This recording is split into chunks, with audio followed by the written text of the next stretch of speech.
YouTube user Zeke the Antique Freak here. I've got this clutch out of this little 277 job. It's 15 years old. It has almost 1100 hours on it, and just doing some servicing on it. The clutch was working fine yet, but I found last fall in my other little John Deere that the bearing was starting to go. I was able to catch it just on time, repack the bearings, and then everything's fine. That saved, I think in Canadian dollars, I believe they quoted me $330 for this clutch. This particular one is a Warner 5219-1.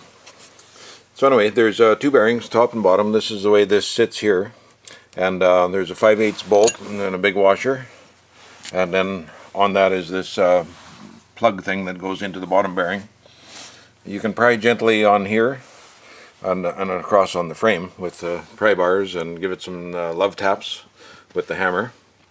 And I was able to use this product here. It seemed to work. I was having trouble getting the clutch off, and I was able to spray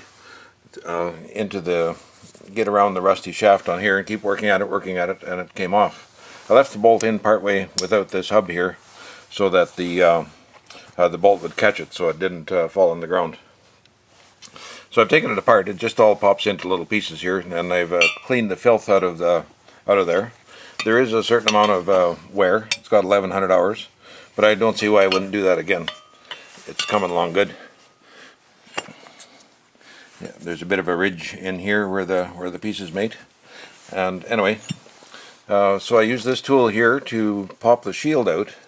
If you get around just a little O-ring pick tool, see if I can get it in the light here, and then if you can pop the shield out of the side of the bearing. Use a solvent blower, blow all the old grease and any dirt, filth, water, moisture out of there, and then pack it with the best wheel bearing grease that you have. And then put the shield back in. This bearing is very difficult to replace because it's the metal is staked in. I'm not sure if you can see that, but you can see the stakes there where they've actually depressed the metal in. The bottom bearing is if you had to change it, but in this case I'm just going to repack it too, and I think it'll be fine.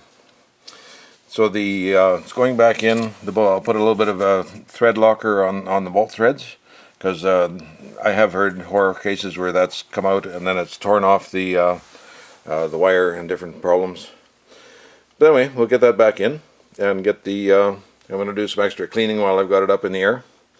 And that's about all there is to it. I'll just reassemble that. I'll make sure that the bolt is tight and that it's got some thread locker on it so it stays. And I think we'll be good to go. Zeke the Antique Freak, over and out.